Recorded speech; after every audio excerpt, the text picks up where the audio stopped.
Hello to you all and welcome to the PitCast by us here at the Pit Crew Online. From the fans, for the fans.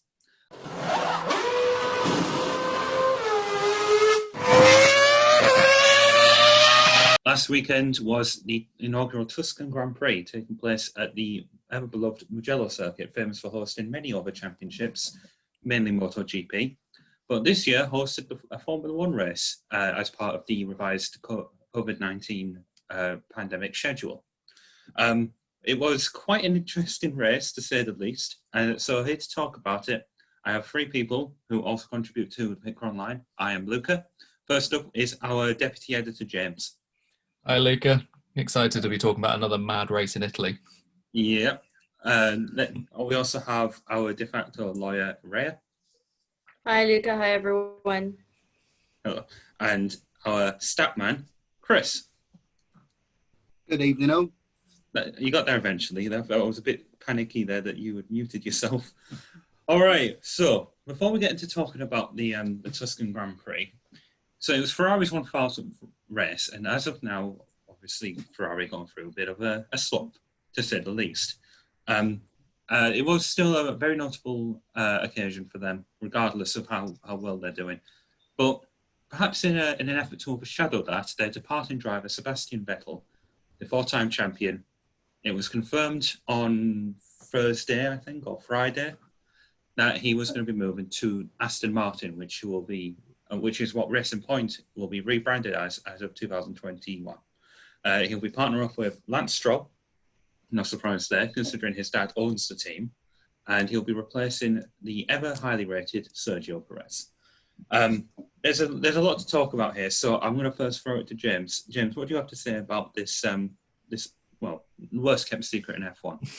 Yeah, I don't think any of us saw that coming at all, did we? Yeah, I think the most notable thing for me was the timing of the announcement. I can't help but wonder if that was a little bit of a swipe at Ferrari, given it was their 1,000th Grand Prix. Yeah, I am looking forward to seeing what Vettel can do there. I think it made me think a little bit about when he moved to Ferrari in 2015, when he had that kind of the really rough year at Red Bull before then. And when he moved to Ferrari, he had that kind of that spring in his step. And I'm hoping that he gets that at Aston next year. Coming into this new project with a lot of momentum, a lot of ambition behind it. Yeah, I'm hoping we see a rejuvenated Vettel next year.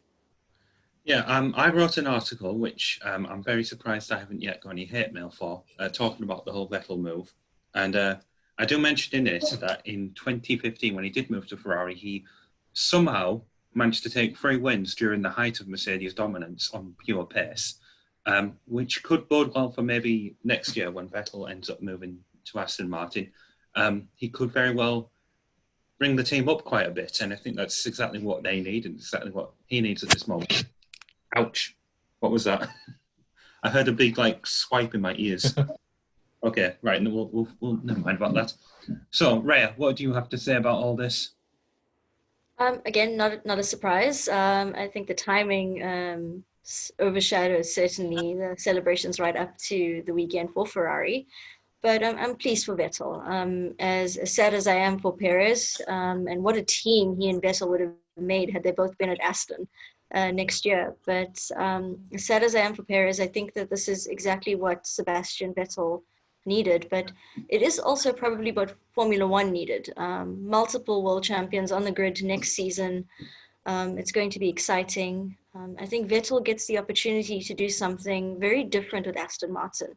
The pressure of stepping into a team like Ferrari is not going to be there.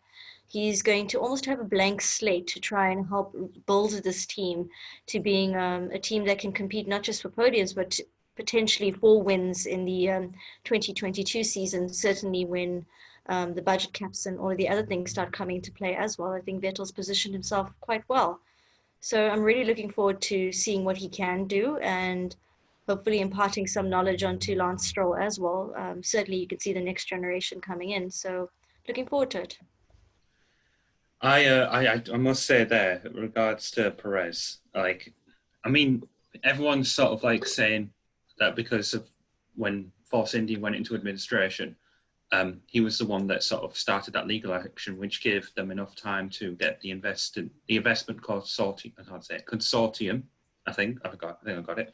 The consortium of Lawrence Stroll and to buy into the team, and now right as soon as it looks like that things are on the way up, he's been given the boot. And Perez, I don't want to talk about him in the same way we'd be talking about Nico Hulkenberg last year, but I'm a bit worried now that maybe even with all of Perez's money, like even if he does like potentially get a seat at the likes of Alfa Romeo or Haas, if at some point he's just going to be fed up of racing in the upper or lower portions of the midfield. Chris, where do you see? Oh, hang on, James, did you want to say something? Yeah, I was just going to jump in on that. It was quite an interesting thing in Perez's statement when he announced he was leaving the team. Was he said he'd like to stay in Formula One, but it depends on a project that gives him that motivation. And you got to think when he's getting offers from probably Haas or Alfa Romeo, you've got to wonder if that is enough motivation for him to stay in F1.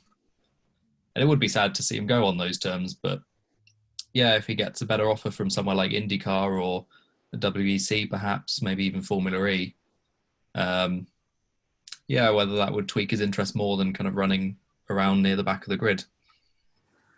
Yeah, I did hear apparently Pato O'Ward from McLaren's IndyCar team said that he really wanted Vettel in there. I mean, that would be a pretty good sick pairing. Well, trio, because they also have Askew. Chris, did you want anything to add to regards to Perez or Vettel?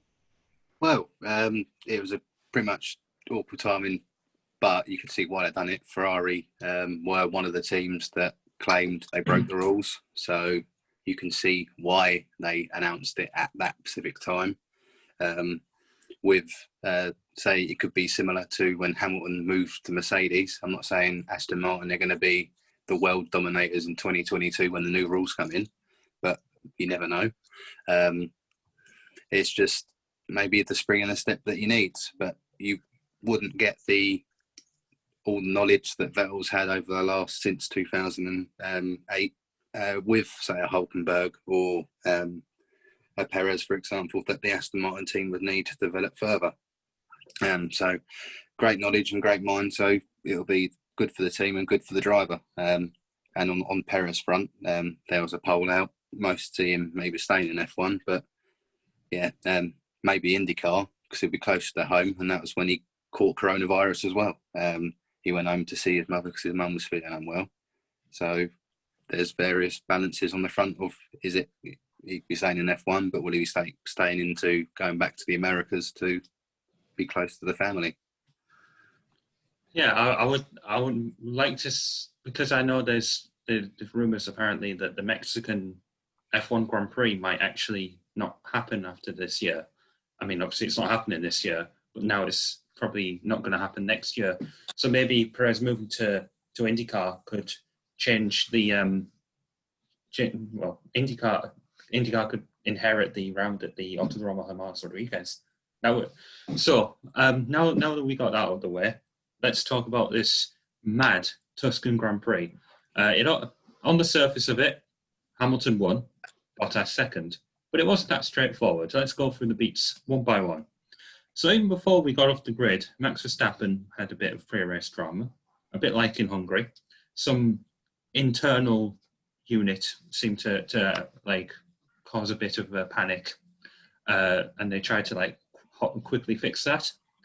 And then they thought it was all over and done with. And then the actual start itself, Verstappen got a decent getaway. Looked like he was about to pass Hamilton. And then his car just seemed to forget to breathe. Like it just, like everyone overtook him. And then literally one corner later, the infamous turn 2, it seems, at Mugello, where in a lot of the support races, you had like so much in the way of sandwiching in those corners. Verstappen got rear-ended by Raikkonen, who was trying to fight over the same piece of track with Romain Grosjean and Pierre Gasly, who also retired 1 week after his beloved victory. So Verstappen really didn't have a good time of things. He barely got to make it round one lap, or even like a few hundred meters before his car went pop, basically. He could have actually contended for the win in this race, considering the madness that ensued. James, do you want to take this? So I remember when I was commentating on Twitter on the race, and I saw Verstappen, going alongside Hamilton at the start, and then suddenly he was in the middle of the pack, and I thought, wait, what's happened? Where's he gone?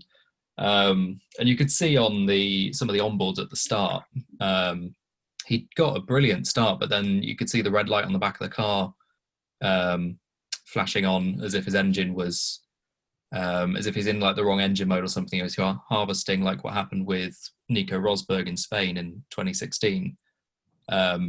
And I believe at the start of the race, Red Bull said it was some kind of software issue with the engine. So yeah, it does sound like they managed to fix it enough for it to go, but not enough for the problem itself to disappear. So it was a real shame for him. And like you said, he could have been a contender for the win. Yeah, so we had that big crash on the first lap, and then the safety car came out, which led to... Yes, which led to... What did it go away on lap 7, was it? It was heading into lap 8, yeah. Yeah. So we then had barely a few laps under the safety car. The race was meant to get underway again. But before Bottas even got to the start line, a huge pile-up ensued behind him. I'll take the lead on this one. So you had Bottas, who had passed Hamilton at the start, in quite convincing fashion. The nature of the Mugello circuit, because it's all very much high-speed undulating corners, you want it to be set up so that you have like as much downforce as possible. However, because of the very long and sweeping last corner and onto a really long straight that even has some elevation change, it was definitely going to mean that Bottas, whoever the leader was, would want to wait until the last possible moment for the to be able to go. And now there is some confusion as to where the rules work in this regard. So you've got when the safety car lights go out in like the beginning part of sector 3, like timing sector, you have to like just slow the pack down to your own pace. And then I remember a couple of years ago in GP2 at Azerbaijan, 2016, I think it was Nobuharu Matsushita in his first season in the championship with ART. And he was taking it really slow, waiting for like the right time to bolt, timing it right. And then he went for it, saw that the safety car, he was going to catch the safety car too late, put on the anchors. Now, obviously, Bottas didn't do this, but it does sort of highlight the need for some clearer clarification on this. No interpretation made for the rules.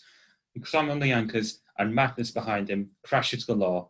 And Bottas didn't do that per se, but a lot of the drivers behind him were just sort of like wanting to get the jump. I do it on the F1 games all the time. You're just hanging back behind when there's a VSC. You want to try and like lengthen the delta a bit, like, and then just sort of like start accelerating, and then for it to go green just in time for you to be able to pass your competitor. And what happened? There was like 12 drivers were punished for this. The drivers that were caught up in it and were out were the likes of Kevin Magnussen, Carlos Sainz, who spun at the start as well, going into turn 3 and clipped by Vettel. Nicholas Latifi, and who did I mention there? Was it Antonio Giovinazzi? I think. Yeah, Giovinazzi as well. So there needs to be some, because so many different people have varying opinions as to who was at fault for that. Whether it was Bottas, because I think, was it you, Chris, that mentioned whilst Channel 4 or some other broadcaster was saying that was Bottas's fault, but then on Sky they were saying it wasn't and Bottas did it just fine and it wasn't his fault at all. There definitely needs to be some kind of like changes to these rules, because they're definitely a bit vague.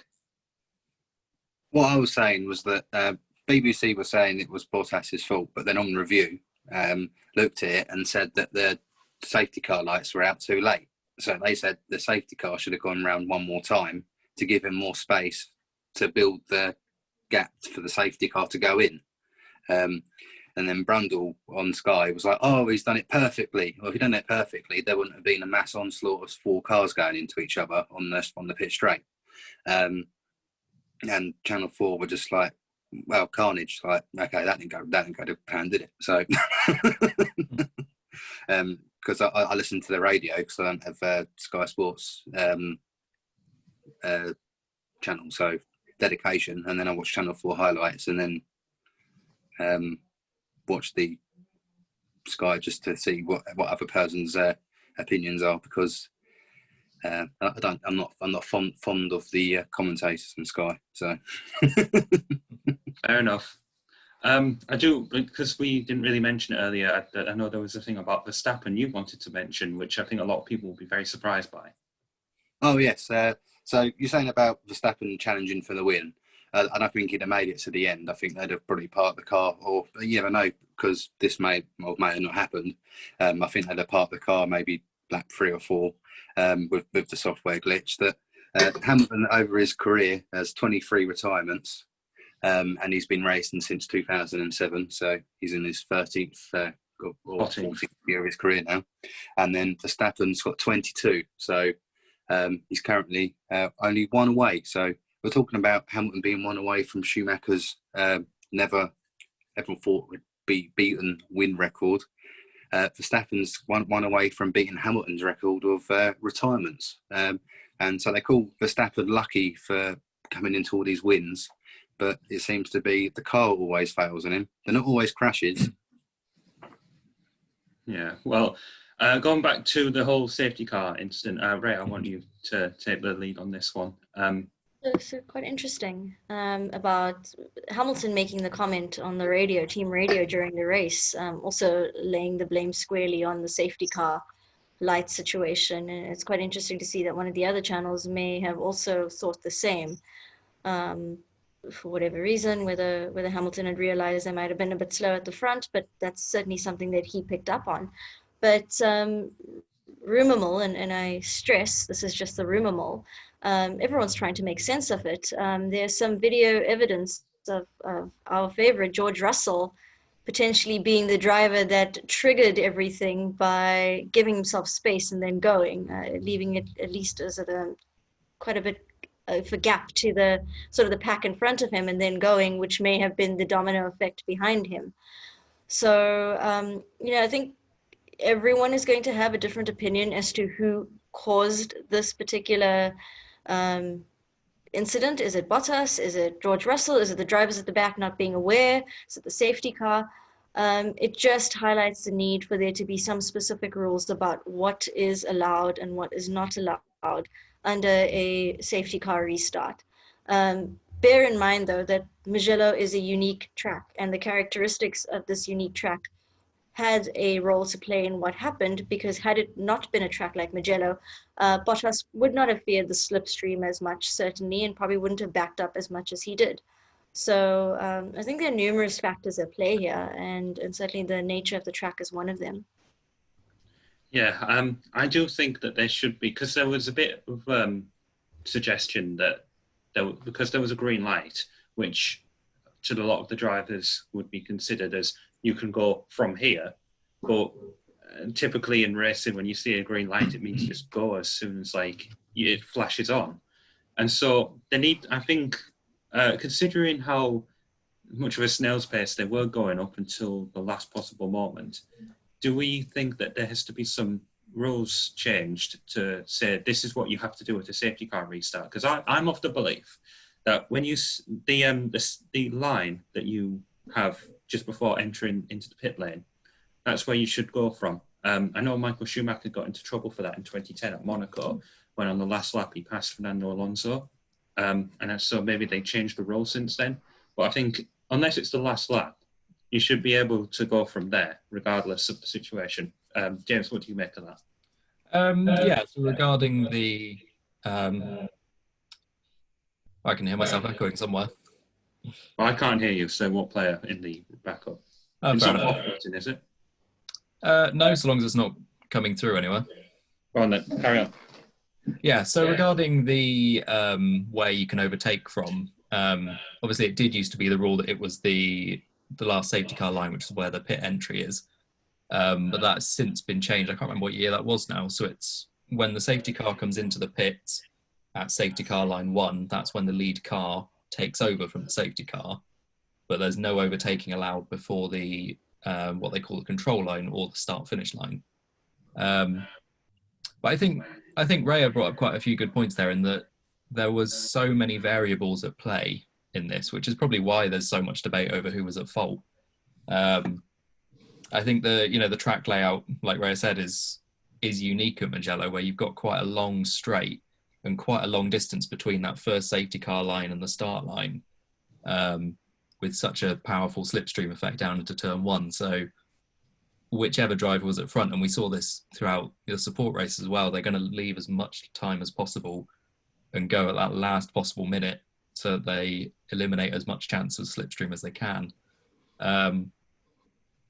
But yeah, I've spent a lot of time since the race trawling the internet for onboard footage from as many drivers as I could find on the grid, because I heard a lot of people saying that it was Bottas's fault, and I didn't quite buy that, just purely because of the fact that he seemed to be going at a constant pace, and the crash seemed to happen without any kind of action from him or the other leaders.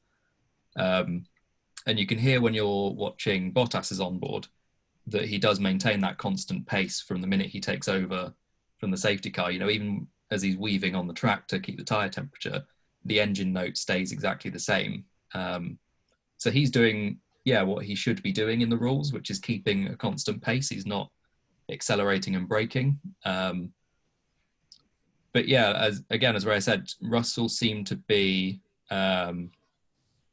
he was perhaps the driver that, I'm not going to say he caused it because it's not as clear cut as that, but as he was coming up on the start finish straight, he had quite a big gap between himself and Ocon and Kvyat in front. And as they were coming up on the straight, he went a bit to try and close up that gap to get closer to Ocon. And there were a couple times, maybe once or twice, where he sort of drew alongside Ocon, seeming to anticipate that the leaders were going to go for it, and then realised that they didn't and had to kind of pull back a bit, which obviously created a bigger gap between him and Ocon than he wanted. So he sort of went forward again and then stopped again. And you just had that same effect kind of amplified the further down the grid you went, because every driver further back obviously couldn't see what the leaders were doing. So they'd see the driver in front, Russell, for example, going a little bit, and they'd think, oh, we're going, and they'd go and then stop, and then someone behind would see them going. And you just had this knock-on effect where I think Latifi said in the media pen afterwards, like, he couldn't see what the leaders were doing. So his only reference point was the few cars ahead of him that he could see. And he saw one and thought they were going, so he went for it.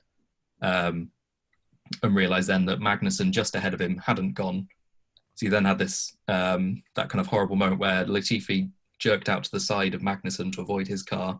Giovinazzi just behind had nowhere to go, couldn't see Magnussen wasn't going at racing speed until the last minute, and then you had Sainz going into the back of them as well. But yeah, I think, like I said, there are so many variables at play, like with the design of the circuit, the fact that you had this kind of knock-on effect going back. I wonder as well if just the fact that these drivers have never, well, most of them had never raced at Mugello before, if it's just the case of, however many drivers' briefings they've gone through, if just in the heat of the moment there was a bit of uncertainty about quite where how long the distance was between the safety car line and the start-finish line. And the point that Hamilton made about the safety car lights, I know that the stewards have refuted that. There have been a couple of drivers actually that have said about the safety car lights going off too late and that being the cause, and the stewards have said that's absolutely not what's happened. I think they pointed to one of the F3 races where they had a safety car period and said the lights went off at the same period there and the drivers navigated it fine. But I wonder if those cars are smaller and don't require as much warming up. Exactly. And I wonder if there's been a few comments from teams and drivers this year that the safety car lights have been going out later than usual, with suggestions that perhaps they're doing it to try and get like a bit more of a, obviously not crashes at the restart, but a bit more of an interesting restart than you normally would have done. So you have less time to prepare. Exactly. And I wonder if that was it, that the lights just went out so late that the drivers thought they were going around for another lap. And so they hadn't closed up the gaps as they normally would have done. And you had this effect where a driver like Russell, for example, had a bigger gap that he had to accelerate quite quickly to close up in time. Because I was watching Latifi's on board as one of the ones I watched, and going through the final corner before the finish straight, he almost went into the back of Magnussen then, I think, because there seemed to be some confusion about whether they were going on for another lap or not. It seemed to be that Magnussen was kind of backing off a lot more than Latifi thought he should have been, and he had to take avoiding action to go not to go into the back of the Haas then. So, yeah, I don't quite know what rules you would change. I don't, unless there was something like kind of minimum or maximum. Yeah, unless there's something like a kind of minimum speed that the leader had to do, I'm not quite sure what you would change to avoid that. I think it was just so many variables and factors coming together into a big crash. Why don't they have like a set delta that they have to meet as soon as the safety car lights go out? Maybe like make it so it's like halfway through or 3/4 of the way through like sector 2. And then they have to stick to that. And then the second they cross either the start line or the safety car pit line, that's when they have to go. Like the whole field can go but not overtake, but then they can just all set themselves up in a way so that they will all like have to keep the same distance. I mean, I wouldn't say pit lane speed limit because that's probably too slow, but just some kind of distance where they can just keep an average lap time up in the final sector so that they can all go and it won't be as chaotic as it was that we saw. The only rule is you don't have to. The leader can't overtake the safety car, like when it goes into the pits. That's why Bottas had to slow down enough to build the gap. Even if he overtakes the safety car and it's going into the pits, he'd receive the penalty.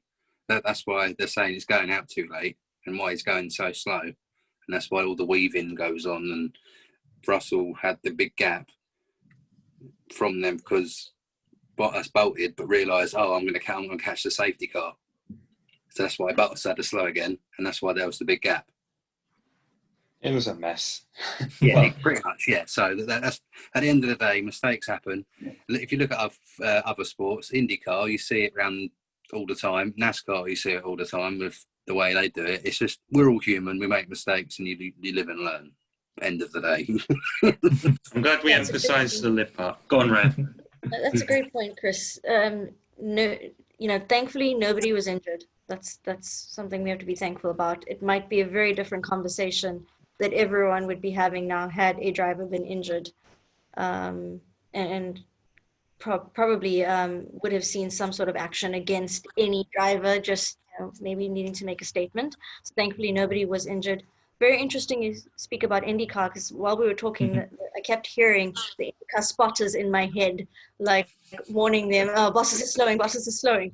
So, I mean, it's the first time I heard that in IndyCar, I thought it was very gimmicky, but given the fact that the likes of Latifi and even Magnussen says that a lot of the stuff were unsighted, what is the thought about having some sort of just for the restart, their little engineer whispering in the ear, all right. So actually, that's a good point, because we saw the likes of Ted Kravitz, who was on the Sky coverage anyway. He was situated on the top of the pit building, and it makes me wonder: should they have for safety car restarts spot? Because I don't know. I know they're able to have spotters for rallycross because the tracks are so short, and ovals where you can literally see the whole track just within your peripheral vision. But because I don't think they have spotters for road courses in IndyCar because there's so much variables on them. So having them just for restarts, it would work, but I don't know. Maybe I think that's just solving an issue which is even more solvable by just putting in some hard and fast rules that they can't exploit. Does everyone think of that? I'm always surprised they haven't looked at spotters in F1. Even if it is just for safety car restarts, because there's so many times in the last few years that drivers have said, like Rhea said, I've been unsighted, couldn't see them in my mirrors, couldn't see what was going on over the giant rear tyres. It does surprise me, when you see them in IndyCar and they're just so prevalent, I think, why haven't teams in F1 tried that, even if it is just for the safety car restarts or for turn 1 at the start of the race? Yeah, they do need something. But regardless, this resulted in a red flag for the second time in 2 weeks. Similar, I think the last time they had 2 red flags in consecutive races. One race had a red flag, then the next one did. It was Monaco and Canada 2011. So we're going back quite a few years. But now, obviously, we have standing restarts. Within this new rule that we only saw for the first time just last week, we've seen a safety car start in Germany last year and then result in a standing start rather than rolling.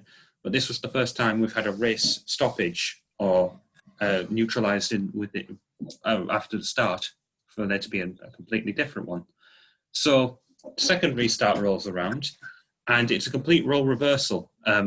Hamilton gets the jump on Bottas, goes completely clean around the outside, and that was the catalyst to some sort of like interwar Mercedes, well, not conflict as such, but you could tell Bottas was really wanting to get there. And I know Chris and I were joking earlier about him being Valtteri Bottles, just like last week.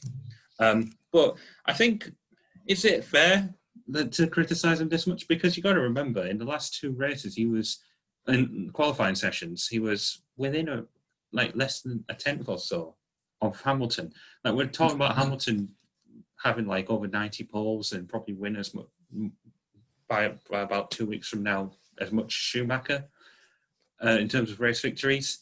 But the fact that Bottas is still within like a couple of tenths of him, it just does seem a bit. Does it seem unfair that we criticise him this much? Who here thinks that the criticism against Bottas is unwarranted, or am I alone on this? Go on, James. I think if the metric that you're using to measure Bottas's talent is Lewis Hamilton and Max Verstappen, then he's probably always going to come up short. But there's only one driver in F1 history who's been more successful than Lewis Hamilton, and Max Verstappen is definitely a star of the future. So I think, he's obviously not at Hamilton's standard. He's obviously not able to match Hamilton wheel to wheel every weekend, sharing wins with him. But that doesn't mean he's a bad driver. And I know that I reckon a lot of the criticism comes from the fact that people want to see Hamilton challenged and don't want to see him winning every weekend. And I understand that. But I think a lot of the criticism levied at Bottas is unwarranted, just for the fact that, he's not a 6-time world champion level driver, but who is, other than Lewis Hamilton at the moment? Or Michael Schumacher before 2004. Yeah. Rhea, what side of the fence do you fall on in this regard? So I also think that a lot of the criticism leveled at Bottas is largely unwarranted. We're holding him to a standard that prior to Hamilton, only one other driver in Formula One history has ever met. And it's taken many, many years for Hamilton to sort of get to the same point as that driver being Michael Schumacher. Bottas is not a bad driver. Bottas is actually a very good driver. He is consistently, at least in qualifying, or has been in the recent times, close to Hamilton, which is something that, I'd say that Rosberg initially had struggled with doing as well when he was Hamilton's teammate until the season where Rosberg won the mental game. I think where James is quite right in saying that a lot of the criticism is just because we don't want to see Hamilton winning all the time. The purest Formula One fans, they want to see some sort of challenge. And Hamilton himself wants to see the challenge, certainly from the way he always speaks about it. He's up for a challenge. He enjoys a challenge. But I think where Bottas does fall short and where I think he would need to spend more time working is his mental game. Rosberg showed us all that winning the mental game could, on evenly matched cars, win you a title. And there is a degree of ruthlessness that I think Bottas would need to develop to bring into his racing regime that might actually assist him getting closer to Hamilton, certainly. But to hold him to the same standard, he's always going to fall short. He is a good driver. He is in the right team for him to continue being a good driver, certainly next season. And I think if he hooks up his talent with the mental game, we could see far more of a challenge to Hamilton, certainly next season. Yeah, I must say, even though, your point about Rosberg being in an equal car, I still think that year something seemed a bit off. The fact that Rosberg had very little in the way of mechanical retirements and Hamilton had just enough for him to just lose the title. I don't know. I must say, though, even though I don't like him, Rosberg is still very much underrated. I think Bottas has shown that Rosberg really was at a really high level that a lot of people probably didn't give him enough credit for. whether or not he was actually ever champion worthy otherwise, I don't know.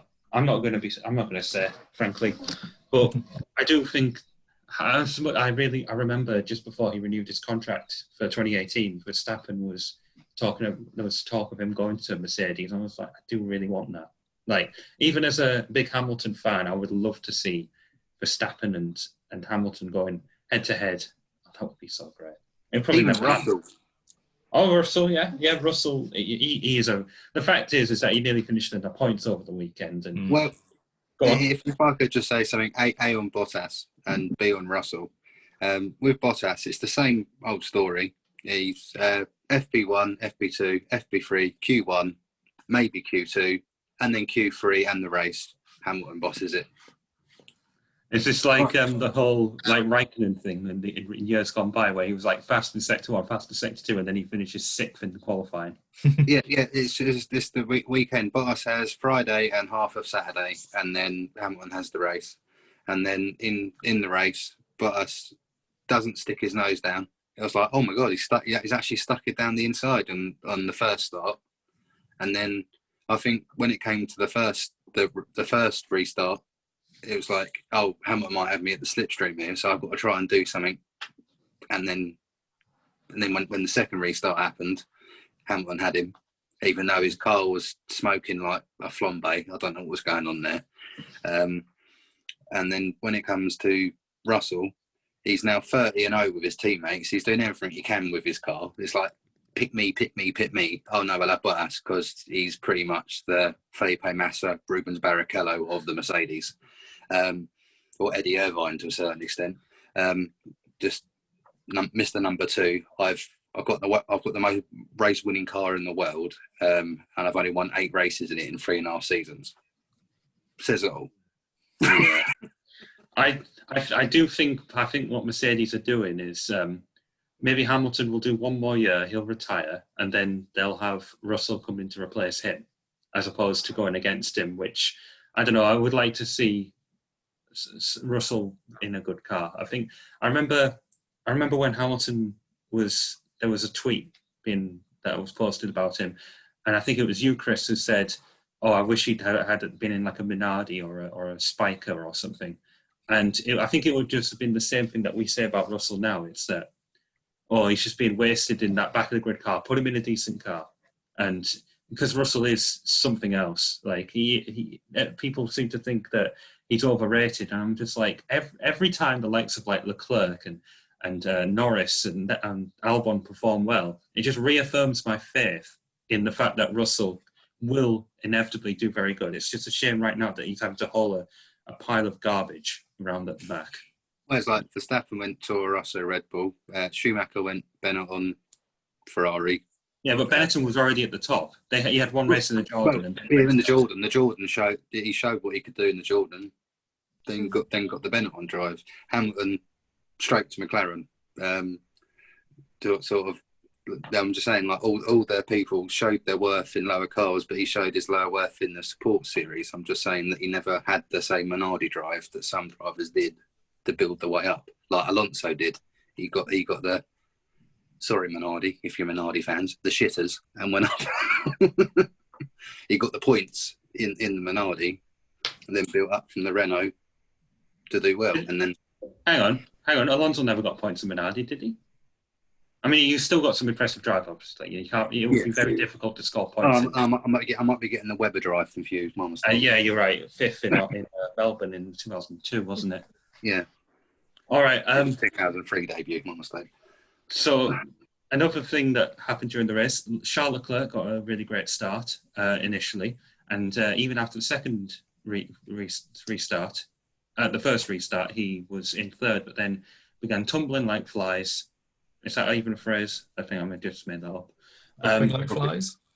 What phrase am I looking for there? Dropping like flies. Dropping like flies. Thank you.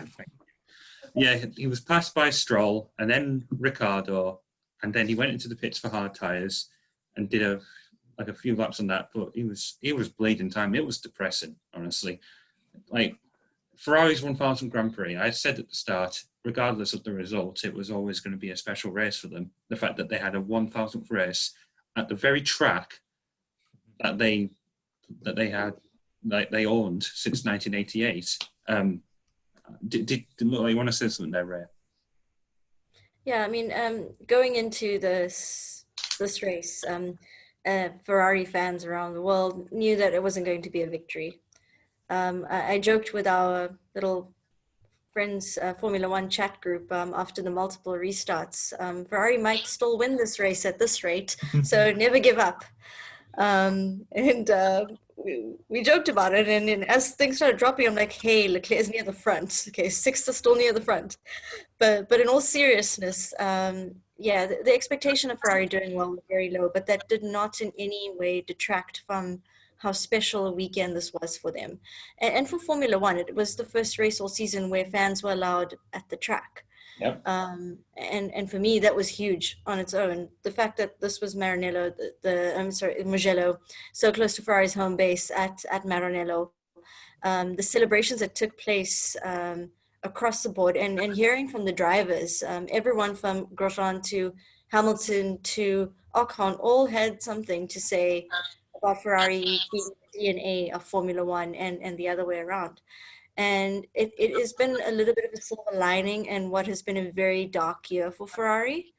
There was, despite the fact that Vettel was leaving, despite the fact that Ferrari were doing poorly, there was still a lot of hope and joy and celebration of the Scuderia.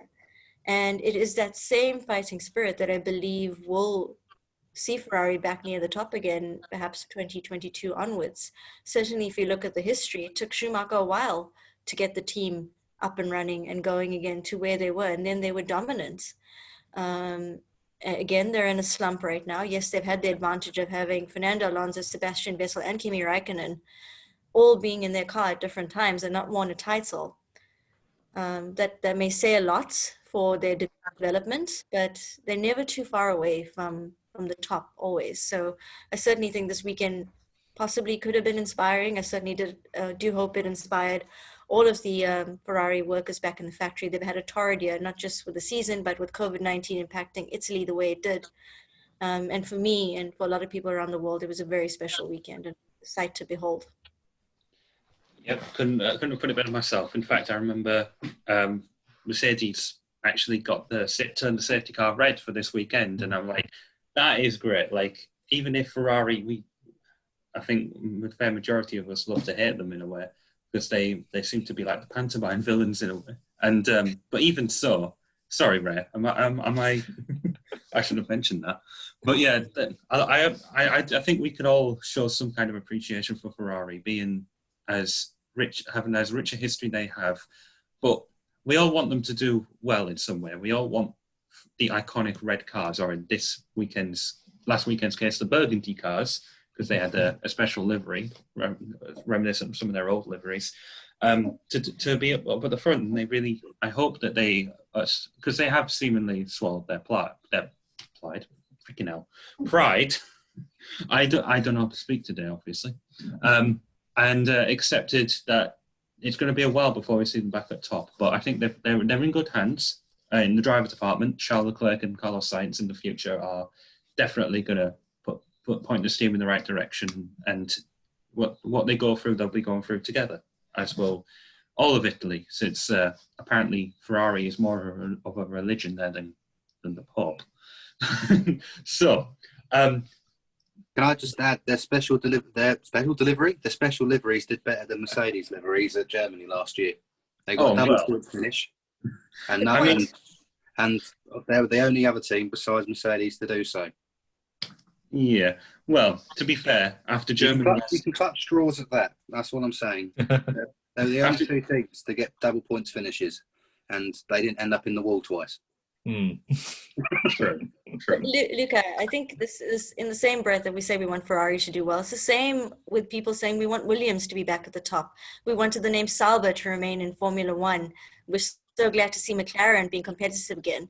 There's something significant about these teams and the history and their meaning across the board that we want to see retained, because they have formed the Formula One that we have all come to love, and the reason we're all sitting here tonight. And so just as much as we want to see Ferrari doing well, I'm rooting for Williams back here, and I'm so glad to see what McLaren's going to do next season. And I think this is why this season is so exciting, because we're getting to see unusual things happening. I mean, you said that we're all here for our love of Formula One. I'm here because someone's kidnapped my parents. No, I'm kidding. Sorry, I shouldn't joke about that. Well, there was a bit of a sort of a low period, not low period, but like a steady period throughout the remaining part of the race. We saw Daniel Ricciardo pass Stroll in the pits for third place, and then that big crash happened for Stroll. He was going through the long, fast turns 6 and 7 complex, the uphill section, fast corners, and then his tyre let out, and that caused another red flag. And damn, that was quite a hefty crash. I mean, we all, every time there is one of these hefty crashes, we all sort of like sit on the edge of our seats with bated breath, like Leclerc, Monza, and then the restart. The safety car restart, where they were all just pile driving into each other, and Stroll sounded very out of breath, and apparently his car even caught fire when it was being recovered. So, well, that then caused another red flag. So we see 3 standing starts in an entire race. I think I saw someone unironically refer to this race as a race of 3 halves. Like, I don't think you've done maths, mate. Well, I guess when you say a third, it's like 3.3333 recurring. They want the 3 sprint races, aren't they? They're talking about that. And Yes. And in fact, coming back on to the third restart. So for the first 2 starts, hang on, can you say something there, Chris? I was just going to say that if you look at it, the Monza podium, Gasly caused the 3rd safety car, Sainz then caused the 2nd safety car, and then Stroll caused the 3rd safety car. So in podium order. You can't write that, can you? Unfortunately, luck does come around. But they're all safe and all well. So then that's the most important factor. Definitely. Going on to the third restart, we saw in the first 2 instances that the second place starter, in the first case Bottas and in the second case Hamilton, they were able to get much better starts. But it's a bit like, have you ever, guys, I imagine Chris and James might have, but Rev, you've seen like races at Brands Hatch these days where, because of like the inside of the grid, it's like dipped down slightly. So therefore, when you get away, it's often a bit difficult compared to the outside. Have you seen those? Hello? So I've only ever seen Brands Hatch on television, since I've not been there and living all the way down here in South Africa. But yeah, I do understand sort of the concept of that. And now when I think back to the sort of Brands circuitry, yeah, I could actually see very similarity between that. Yeah, because like they were like the inside line, it seems, was getting like the worst getaway. But then on the third restart round, you've got Hamilton pulling away easily, Ricciardo following, Bottas bottling it again. And it's like, he can't get a break, can he? Like, even if luck is on his side, he's like, right, the second place has gotten the better start out of all the first 2. This will be easy. Oh, bye, Ricciardo. Did he not bog down there at the start? So I'm not sure what happened to him there, because I fully expected him to just, floor it and go for it, and, that's all she wrote. But, I'm not sure what happened with him there. I think opportunity lost. It's just so please don't overtake Lewis for the championship. Just like what you call it? It was I thought the Ferrari bloke now when it was like, oh, let him buy for the championship at Austria. Can't remember his name now. How dare I? Barrichello. Oh, It's Barrichello and Schumacher in Austria. Yeah, I've actually forgot his name. He's the blooming FIA chairman now. Tom Todd. That's the one. Yeah. How dare I forget his name? Let Michael pass for the championship. There we are. That famous. I'm the impressionist here. Right, carry on. Was there more yet to say there?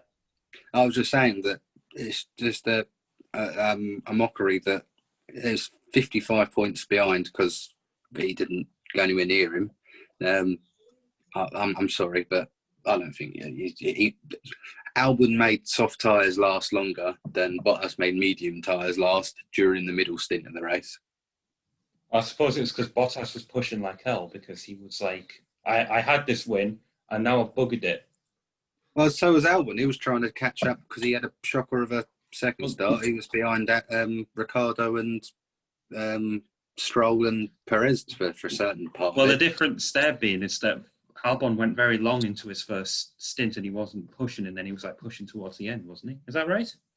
No, he was pushing all the way, trying to get past the three of them, and then he was stuck behind the DRS train, Ricciardo and Stroll. So he had the dirty air as well. So he had even worse situation, and Bottas was just because when it came to right, so and then carrying on from that, he got past. So the bad start, luckily he managed to get past Ricciardo because they had the pace all weekend, and then Ricciardo was like, "Oh, going to get the tattoo for the Renault guy." It was like brilliant. That's not unbeatable. So he was like, "Right, let's do this, ladies." That's Ricciardo's phrase, isn't it?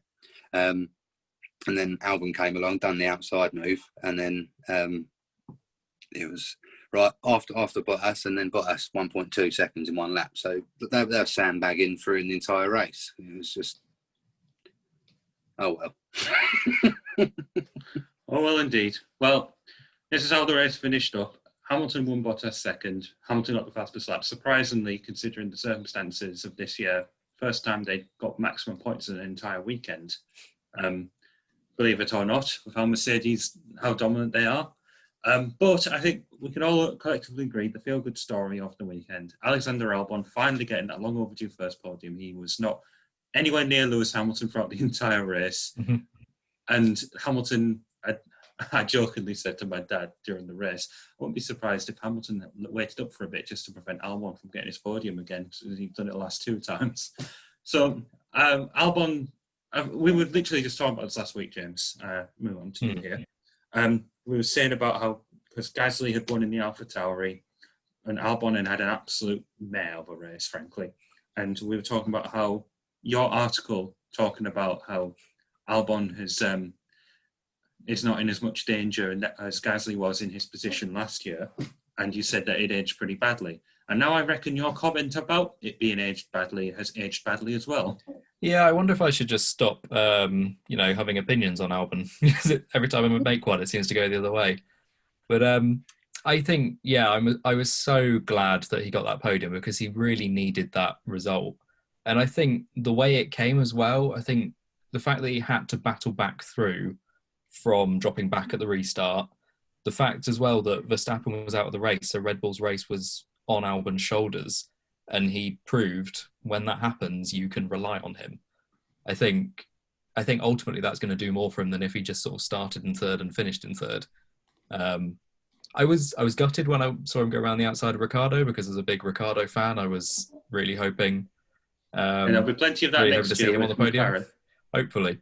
But yeah, I think especially after last weekend, if Albon had another race where Verstappen was out, Albon was Red Bull's sole hope, and another team below Red Bull in the pecking order had picked up the podium ahead of him, that would have been disastrous, I think, for his hopes. But yeah, I think the chatter from the team seems to be very positive towards Albon. They seem to be, I know everyone's saying Gasly should get the seat back after winning the race, but they seem to, Red Bull seem to be behind Albon in a way they weren't behind Gasly. And I think a result like this, especially if it leads to more, it's only going to kind of galvanise that feeling and have Red Bull thinking, yeah, he's our guy. He might not be matching Verstappen session in, session out, but we're keeping him for next year, keeping him potentially for the future beyond there. Rhea, do you think that Red Bull are going through a moment of like an epiphany, like a clarity of we keep changing things too much. It's time to just allow things to settle. And in a way, a bit like when Ferrari kept changing their top line personnel, we now have probably a group of people that everyone seems to think are clowns. I don't personally believe that, even if they make some silly errors sometimes. But Ferrari's higher ups have put a lot of faith and want to provide some stability with their current personnel. So do you think Red Bull now with their what was that? Do you think Red Bull now with their faith in Albon, regardless of how well Gasly goes or how bad a result Albon may have, do you think now is a moment that we see Red Bull starting to be a bit less impulsive with how they see their drivers? I certainly think so. In fact, just before you asked the question, that's exactly the point I was going to bring up.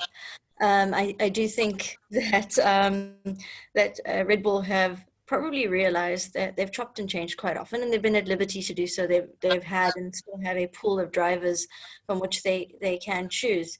However, at AlphaTauri, they've got Danny Kvyat. They've tried him before. They've got Pierre Gasly. They've tried him before.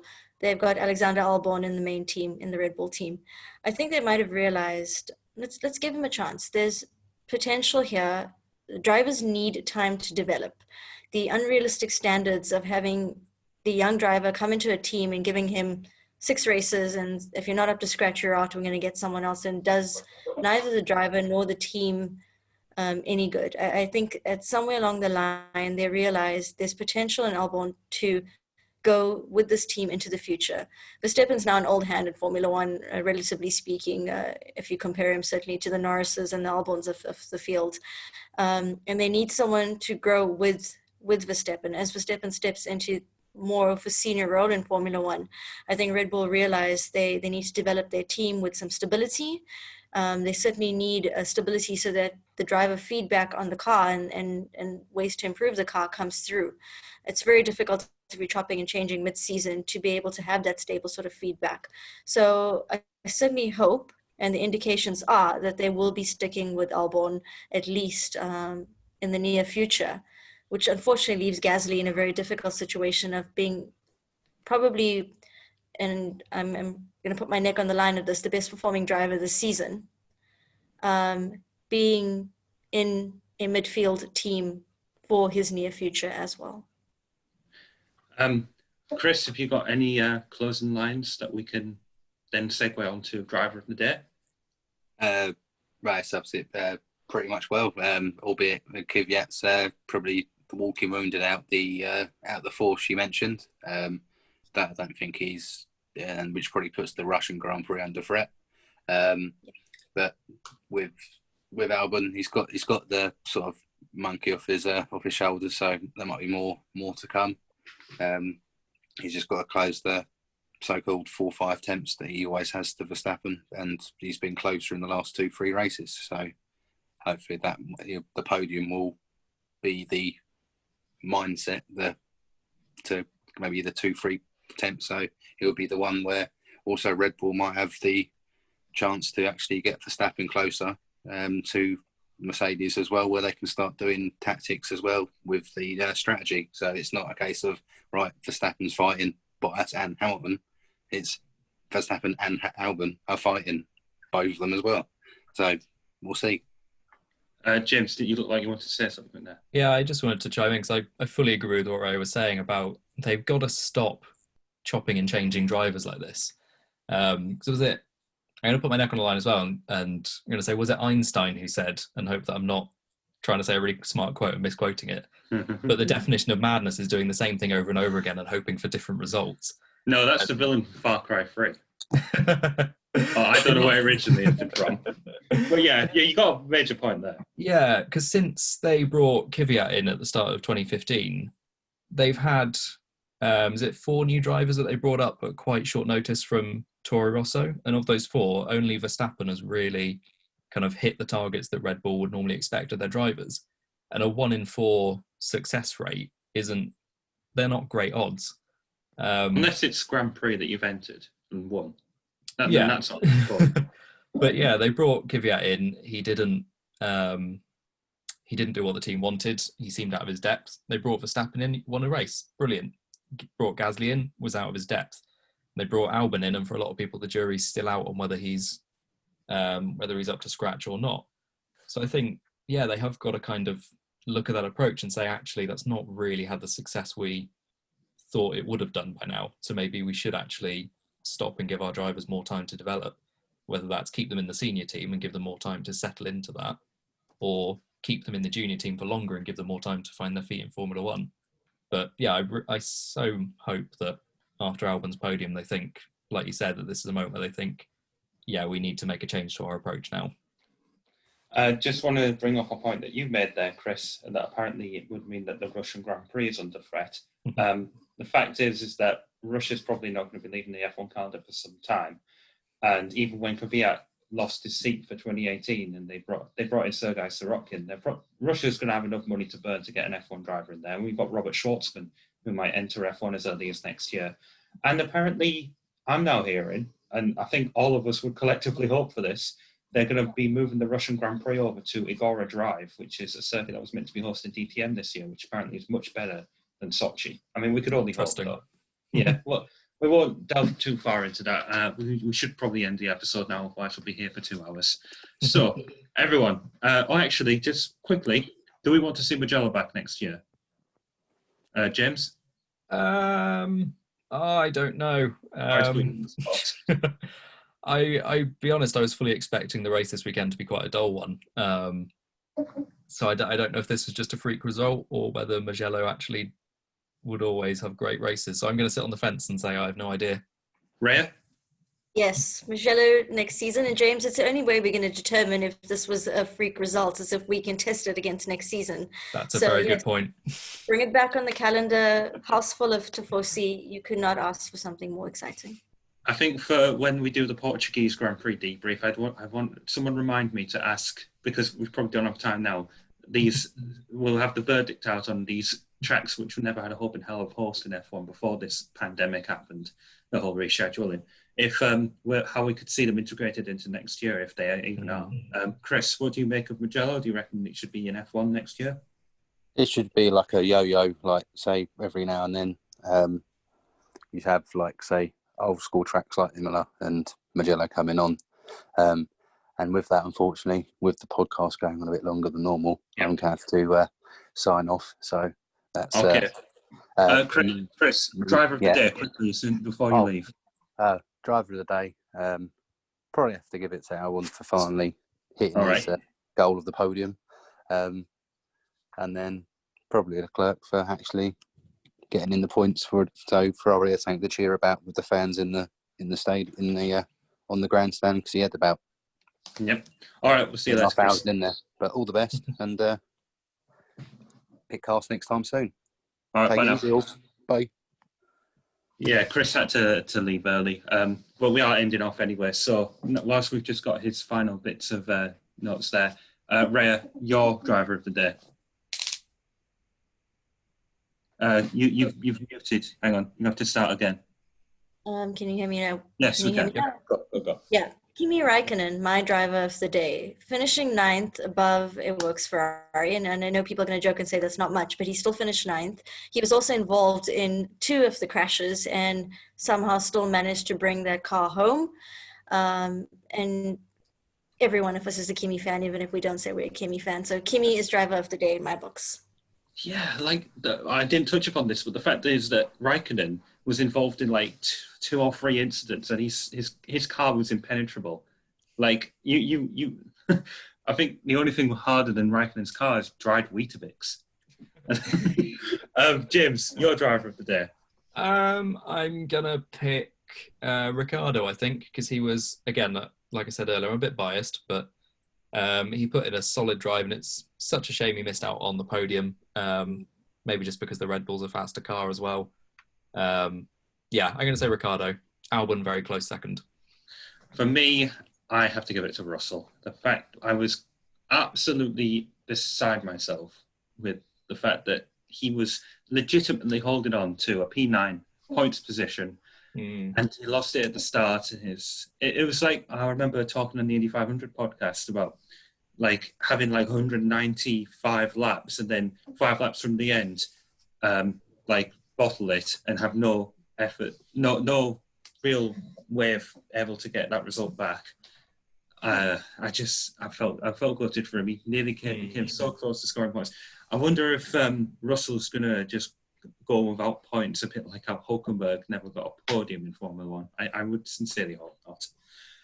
Oh, right. Well, Since Chris has left early, I'm going to bring up his Twitter so I can mention it. Hopefully he doesn't hate me for this. Since we are going to be mentioning our social medias, James, do you want to give yours out first?